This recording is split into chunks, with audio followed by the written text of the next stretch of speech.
അയ്യോ, ഷർട്ടിലൊക്കെ കുഞ്ഞു മൂത്രം ഒഴിച്ചോ? കഴുകണ പത്രോസേ? വേണ്ടെന്നേ, എനിക്കും കുട്ടികളുള്ളതാ. നമ്മളും കൊച്ചുകുട്ടികളായിട്ട് തന്നെയല്ലേ വളർന്നത്. പുഷ്പങ്ങളും കുട്ടികളും എനിക്ക് ചെറുപ്പം മുതലേ ദൗർബല്യ. മുഖസ്തുതി പറയാമെന്ന് വിചാരിക്കരുത്. ഡോക്ടർ അങ്ങ് എന്നെ എടുത്ത് വാർത്തു വെച്ചിരിക്കുക. ആ കണ്ണും ആ മൂക്കും ആ വായും. പത്രോസ് എന്തായി പറയുന്നത്? ഇത് ഇവിടുത്തെ വേലക്കാരി അന്നമ്മയുടെ കുട്ടിയാ. മുത്തു, ഞാൻ അപ്പോഴേ പറഞ്ഞില്ലേ വേലക്കാരുടെ കുട്ടി ആയിരിക്കും. അല്ല, ഞാൻ വിചാരിച്ചു ആരുടെ കുട്ടിയായാലെന്താ, മനുഷ്യക്കുട്ടിയല്ലേ ഡോക്ടറെ? പിന്നെ എന്താ പത്രോസ് ഈ വഴിക്കൊക്കെ?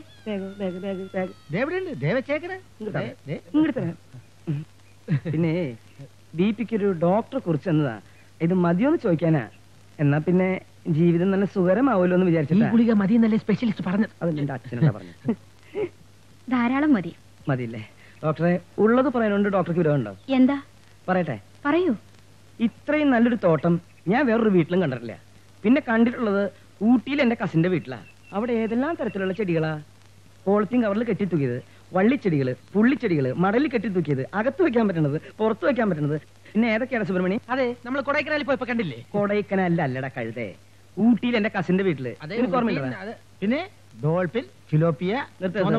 ബുദ്ധിയില്ലേണ്ടായി ഇവൻ എന്താ ചെയ്യാ? പക്ഷെ ഒരു കാര്യം ഡോക്ടറെ, അവൻ പോവാ. എങ്ങോട്ട്? അമേരിക്കയിലേക്ക്. അവിടെ സെറ്റിൽ ചെയ്യാൻ പോവല്ലേ? അയ്യോ, എങ്കിൽ ആ ചെടികളൊക്കെ ഞാൻ വില കൊടുത്ത് മേടിച്ചോളാം. വിലക്കോ? സ്വന്തം കുഞ്ഞുങ്ങളെക്കാൾ ജീവനെ അവന് ചെടികളെന്ന് വെച്ചാ. അതുകൊണ്ട് വിൽക്കുമെന്ന് എനിക്കറിയില്ല. പിന്നെ തന്നെ പോലെ തന്നെ ചെടികളിൽ താല്പര്യമുള്ള ഒരാളാണെങ്കിൽ ഡോക്ടറെ, ഇവിടുത്തെ അന്തരീക്ഷം കണ്ടിട്ട് ചിലപ്പോൾ ഡോക്ടർക്ക് തരുമെന്ന് എനിക്ക് തോന്നണേ. അതെനിക്ക് അവരോട് ചോദിച്ചിട്ടേ പറയാൻ പറ്റൂ. അയ്യോ, സമയം മണി 1 എനിക്ക് ഗുളിക കഴിക്കണം. ഒത്തിരി വെള്ളം കൊണ്ടുവരും. ഓ, തരാലോ. പിന്നെ ഡോൾഫിൻ, ഫിലോപ്പിയ എന്നൊക്കെ പറഞ്ഞിട്ട് ഇവിടെ ചളാക്കാനുണ്ടല്ലോ. അടിച്ചിട്ട് നട്ടല് ഞാൻ കലപ്പറയാം. ഞങ്ങളുടെ കൂടെ നടന്നിട്ട് വിവരമില്ലാന്ന് വെച്ചാൽ നിന്നോടും കൂടി പറഞ്ഞത് മനസ്സിലായോ? ഇയാള് പാവല്ലേ?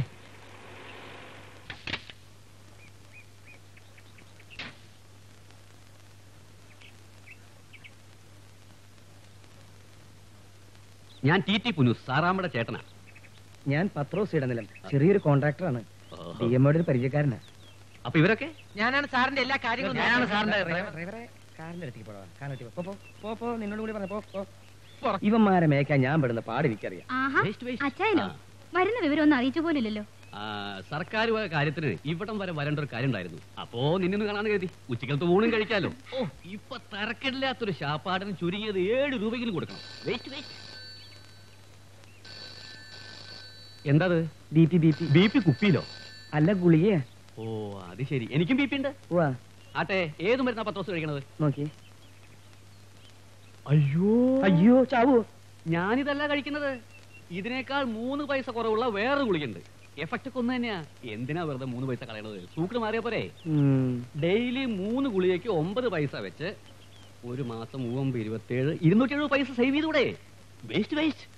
ഹോ, അല്ല, ഇങ്ങനെ സേവിങ്സ് ബാങ്കിലാണ് ജോലി എന്നാണ് എനിക്ക് തോന്നുന്നത്. അതുകൊണ്ടാണ് എപ്പോഴും സേവ് എന്ന് പറഞ്ഞോണ്ടിരിക്കുന്നത്.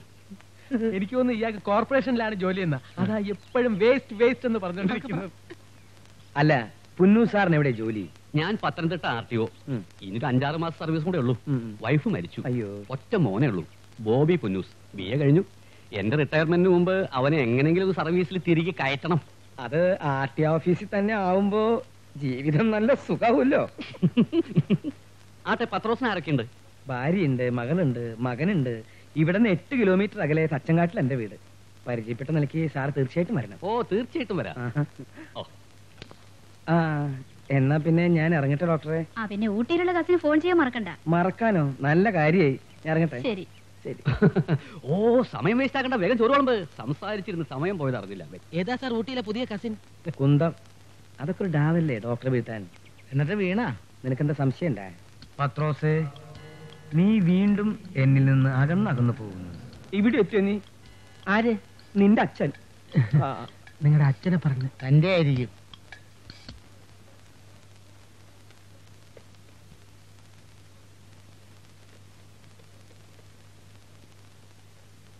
ഹലോ, ഡോക്ടർ ജെയിംസ് ഉണ്ടോ?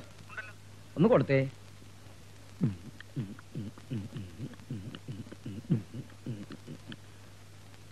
വേണ്ട, പുലിവാല്. വലുതും വിളിച്ചു പറഞ്ഞാലേ. ഡോക്ടറെ, ഞാൻ പത്രോസ്. പിന്നെ ഒരു കാര്യം ചെയ്യണം.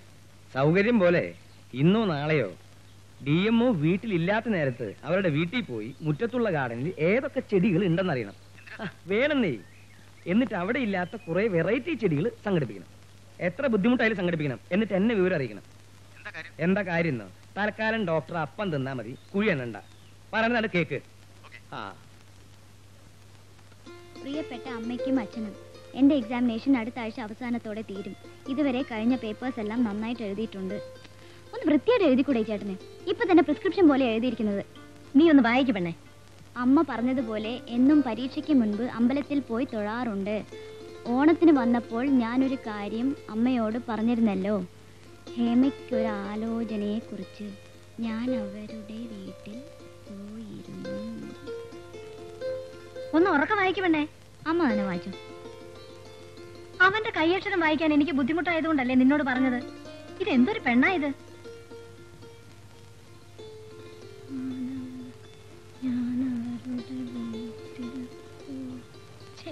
ഒന്നും മനസ്സിലാവുന്നില്ല. ആരുടെ എഴുത്താമേ തപ്പിത്തടഞ്ഞു വായിക്കുന്നത്? സുരേഷിന്റെയാ? അവളോട് വായിക്കാൻ പറഞ്ഞപ്പോ പാതി വായിച്ചേച്ചും പോയി. മോൾ ഇവിടുന്ന് ഒന്ന് വായിച്ചേ. ഞാൻ അവരുടെ വീട്ടിൽ പോയിരുന്നു. വളരെ നല്ല ആളുകളാണ് അവര്. പയ്യന്റെ പേര് പ്രശാന്ത്, MSc, മെഡിക്കൽ റെപ്രസെന്റേറ്റീവ് ആണ്. ഒരേ ഒരു മകൻ. എനിക്കെല്ലാം കൊണ്ടും ഇഷ്ടപ്പെട്ടു. നിങ്ങളും ഇഷ്ടപ്പെട്ടാൽ ഒരു പെണ്ണ് കാണാൻ വരും. പെണ്ണും ചെറുക്കനും തമ്മിൽ ഇഷ്ടപ്പെട്ടാൽ ബാക്കിയൊന്നും പ്രശ്നമല്ലെന്നാ അവര് പറഞ്ഞത്. കൊണ്ടുപോയി കൊടുക്ക്.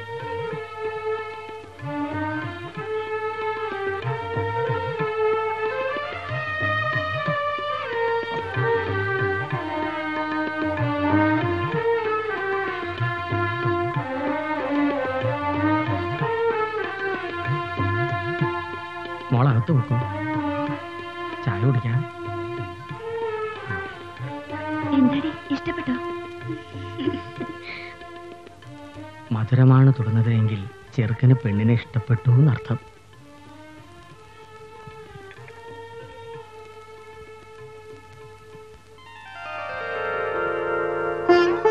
തന്നെ ഭഗവാനെ.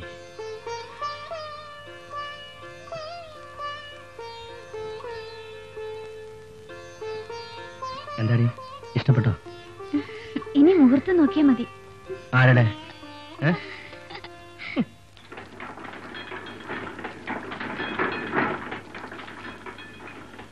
Very good. ഒരു 5 ഒന്ന് അടിച്ചേ. ശരി, എപ്പോൾ കിട്ടും? നാളെ വൈകിട്ട് വരാം.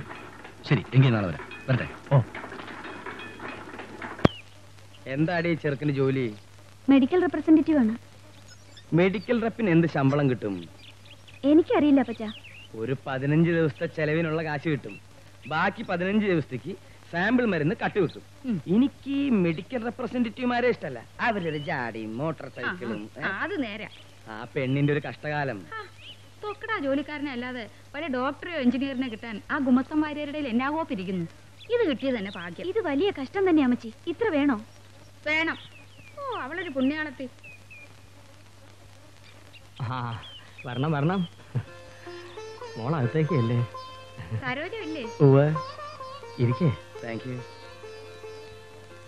കല്യാണത്തിന്റെ ഒരുക്കങ്ങളൊക്കെ എവിടം വരെയായി? എല്ലാം ഭംഗിയായിട്ട് നടന്നു വരുന്നു. തലേ ദിവസം തൊട്ടേ പത്രോസും കുടുംബവും ഞങ്ങളോടൊപ്പം തന്നെ ഉണ്ടാവണം. എന്തിനാ തലേ ദിവസം ആക്കണേ? ഇന്ന് തൊട്ട് തന്നെ ആയിക്കോട്ടെ. ഒരുപാട് ചെലവുള്ള സമയല്ലേ, ഇതിരിക്കട്ടെ. അയ്യോ, ഒന്നും വേണ്ട. പൈസക്കൊന്നും ഇപ്പൊ ഒരു ബുദ്ധിമുട്ടുമില്ല. കടമായിട്ട് വാങ്ങിച്ചാ മതി. തീർച്ചയായിട്ടും വേണ്ടാഞ്ഞിട്ടാ പത്രോസേ. ശരി, ഞാൻ നിർബന്ധിക്കില്ല. ഇനി മറ്റെന്തെങ്കിലും സഹായങ്ങൾ, കാറോ ആളുകളോ എന്ത് ചോദിക്കാനും മടിക്കണ്ട. ചോദിച്ചോളാം. പോരെ? മതി. ഡോക്ടർ ഉണ്ടായിരുന്നു ഇവിടെ? അവൻ പരീക്ഷ എഴുതിയിട്ടേ ഉള്ളൂ, ഡോക്ടർ ആയിട്ടില്ല. സുരേഷ് പാസ്സായില്ലെങ്കിൽ പിന്നെ വേറെ ആര് പാസ്സാവാനാ? അല്ലേ മോനെ? മോൻ എങ്ങോട്ടാ?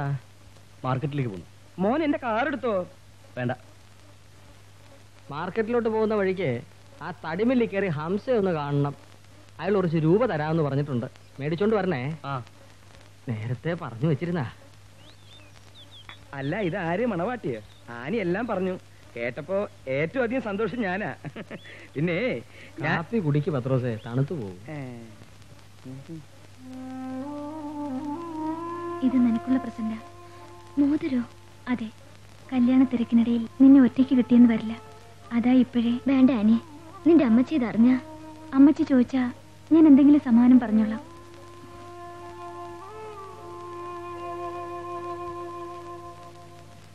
ഇക്കാലത്ത് ഡോക്ടർക്കും ഗുമസ്തനും ഒരേ വരുമാനമാണ്.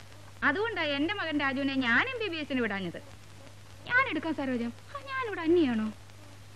ഡോക്ടറുടെ പേരിന്റെ ചവിട്ടി വെറും MBBS മാത്രം കണ്ട പിച്ചക്കാര് പോലും ഇന്ന് തിരിഞ്ഞു നോക്കുകയല്ലെന്നേ. അതാ കാലം. കഴിച്ചാട്ടെ. വെറും ഒരു ജലദോഷം വന്നാൽ പോലും പേരിന്റെ കൂടെ 5-6 ഡിഗ്രിയെങ്കിലും ഇല്ലാത്ത ഡോക്ടറെ കാണാൻ അവിടെ പിള്ളേരുടെ അപ്പച്ചൻ സമ്മതിക്കത്തേ ഇല്ല. വലിയ ഡിഗ്രിക്കൊക്കെ പഠിപ്പിക്കാൻ എല്ലാവർക്കും സാധിച്ചെന്ന് വരുമോ മേരിക്കുട്ടി? അവനെ ഇതുവരെ എത്തിച്ചതിന്റെ ബന്ധപ്പാട് എത്രയാണെന്ന് എനിക്കറിയാം. അത് നേരാ കേട്ടോ. കഷ്ടപ്പെട്ടും കടം വാങ്ങിയൊക്കെയാ ഇവരവനെ പഠിപ്പിച്ചതേ. നമുക്ക് പോവാം അമ്മച്ചി. എന്നാ ഞങ്ങൾ ഇറങ്ങട്ടെ സരോജം. എന്തെങ്കിലും ആവശ്യമുണ്ടെ ചോദിക്കാൻ മടിക്കരുത് കേട്ടോ. പോട്ടെ. ഞങ്ങൾ വരട്ടെ അമ്മേ. നമുക്ക് പോകാം. ഇറങ്ങട്ടെ സാറേ. എന്തെങ്കിലും ആവശ്യമുണ്ടെങ്കിൽ ദേ ഇവിടെ നിന്നൊന്ന് വിളിച്ചാ മതി. ഓടി വരാം. പോട്ടെ മോളെ. ഇറങ്ങിയട്ടോ.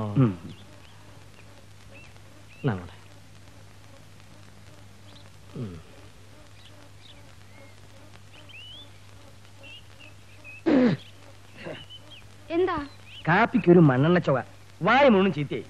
നേരെ എനിക്ക് ആ കാപ്പി കണ്ടപ്പോഴേ തോന്നി. ഞാൻ അതുകൊണ്ട് ഒരു തുള്ളി പോലും കുടിച്ചില്ല. എനിക്കൊന്നും തോന്നിയില്ല.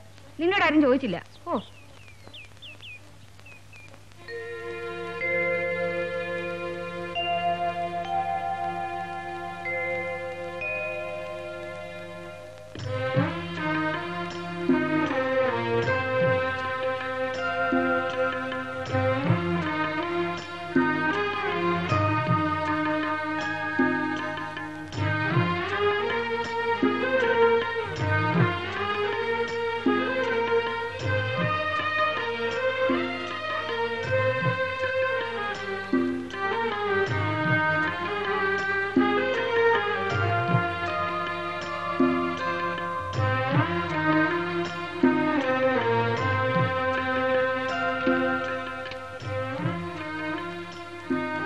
എന്നാ വരട്ടെ കൃഷ്ണൻ നേരെ.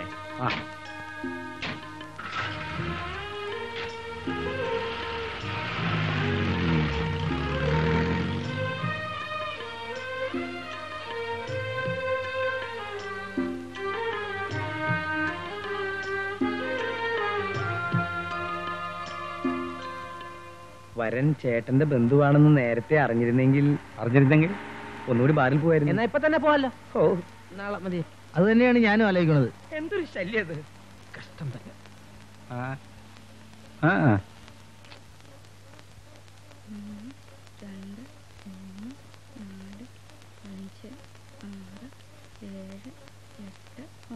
ഇന്ന് 9 ഉണ്ട്. ഇത് കൊണ്ടുപോകും. ഇത് ഈ മാസത്തെ പലിശ. ഇത് ഇവിടെ ഇരിക്കട്ടെ. ഇവിടെ ചെലവിന് വേറെ കാശൊന്നും ഇല്ലാത്തതുകൊണ്ടാ. അല്ലെങ്കിൽ ഇതോടെ ആണെങ്കിൽ വന്നേനേം. ദേ 1-ാം തീയതി തന്നെ തിരിച്ചു വരണം കേട്ടോ. ശരി കൊച്ചമ്മേ. ശാരദേ, ഹേമയുടെ കല്യാണത്തിന് ശാരദ പോയില്ലയോ? പോയിരുന്നു. നാട് നിങ്ങൾ ക്ഷണിക്കുമ്പോ ആലോചിക്കണ്ടേ വരുന്നവർക്കൊക്കെ സദ്യ കൊടുക്കാൻ സാധിക്കുമെന്ന്. സാധിക്കത്തില്ലെങ്കിൽ അതിന് പോകരുത്. അവസാനത്തെ പന്തിയിലിരുന്നവർക്ക് ചോറ് പോലും തികഞ്ഞിട്ടില്ലെന്നേ. ആര് പറഞ്ഞു? ഞാൻ അവസാനത്തെ പന്തിയിലായിരുന്നത്. ഒന്നിനും ഒരു കുറവും ഉണ്ടായിരുന്നില്ല. എനിക്കറിയാമയ്യേ. ആളുകൾ പറയുന്ന കേട്ടതാ. ഞാൻ പോട്ടെ കൊച്ചമ്മേ. നിക്കടി. അതുപോലെ എന്ത് പായസമായിരുന്നു വിളമ്പിയത്? പാൽപായസം. പാൽപായസം. അത് പാത്രത്തിൽ എഴുതി വെക്കണം. എന്തൊരു പുകയവയായിരുന്നു എന്റെ മാതാവേ. ഞാൻ കഴിച്ചതാണല്ലോ. ഒരു കുഴപ്പമില്ലായിരുന്നു. പിള്ളേര് കോരിക്കോരി കുടിക്കുന്ന ഞാൻ കണ്ടതല്ലേ. അത് പിള്ളേരുടെ ആർത്തി കൊണ്ടായിരിക്കും. ഞാൻ വരട്ടെ കൊച്ചമ്മേ. നിക്കടി. എന്തത്ര ധൃതി. പെണ്ണുടുത്തിരുന്ന കല്യാണ സാരി ശാരദ ശ്രദ്ധിച്ചോ? 10 കാശ് സ്ത്രീധനമോ കൊടുത്തില്ല. പോട്ടെ, പെണ്ണിനുടുക്കാൻ നല്ലൊരു സാരിയെങ്കിലും വാങ്ങിച്ചു കൊടുക്കായിരുന്നില്ലേ അവർക്ക്? അതും പോട്ടെ. വാ വാ. എല്ലാം ഉണ്ടോന്ന് നോക്കിയാ മേരിക്കുട്ടി. ഓ, എന്തോ നോക്കാനാ? അല്ലെങ്കിൽ തന്നെ ഇപ്പൊ 1-2 കുറഞ്ഞെന്ന് വെച്ചപ്പോ എന്താ? അവിടെ വെച്ചേക്ക്, ഞാൻ എടുത്തു വെച്ചോളാം. ഹേമയുടെ കല്യാണത്തിനെ പറ്റി ശാരദയോട് ഞാൻ ഇപ്പൊ പറഞ്ഞതേ ഉള്ളൂ. വീട്ടിലോട്ടിയല്ലേ? സരോജം കയറി ഇരിക്കേ. വേണ്ട, പോണം. സത്യം പറയട്ടെ സരോജം, ഇത്രയും നല്ലൊരു കല്യാണം ഈ അടുത്ത കാലത്ത് എങ്ങും ഞാൻ കൂടിയിട്ടില്ല. കല്യാണത്തിന് വിളമ്പിയ പാൽപ്പായസത്തിന്റെ രുചി ഇപ്പോഴും എന്റെ നാക്കേന്ന് പോയിട്ടില്ലെന്ന് ശാരദയോട് ഞാൻ പറഞ്ഞതേ ഉള്ളൂ. എന്നാ പിന്നെ ശാരദ ചെല്ല്. 1-ാമത്തെ കാര്യം മറക്കണ്ട. ശരി, പോ. ഞാൻ വരട്ടെ. നിക്കുന്നേ. ആരായിരുന്നു പാചകം? എല്ലാം കരയോഗക്കാരെയാ ഏൽപ്പിച്ചത്. അതുകൊണ്ട് ഞങ്ങളൊന്നും അറിഞ്ഞില്ല. കരയോഗമോ? അതെവിടെയുള്ള ഹോട്ടലുകാരാ? ഹോട്ടലൊന്നും അല്ല മേരിക്കുട്ടി, അതൊരു സമുദായ സംഘടനയാ. ആണോ? ഞാൻ വരട്ടെ, ഒരുപാട് ജോലി ബാക്കി കിടക്കുന്നു. നിന്നേ. ഞാൻ പ്രസന്റായി തന്ന സ്റ്റീൽ പാത്രം ഹേമ കൊണ്ടുപോയോ? അവക്ക് കിട്ടിയതൊക്കെ അവക്ക് തന്നെ കൊടുത്തു. നന്നായി. കടക്കാരനോട് പ്രത്യേകം ഞാൻ പറഞ്ഞു മേരിക്കുട്ടി പത്രോസ് എന്ന പാത്രത്തിൽ എഴുതാൻ. അവളത് കാണുമ്പോഴെങ്കിലും ഈ പാവ എന്നെ ഓർക്കുമല്ലോ എന്നാ ചെല്ലേ.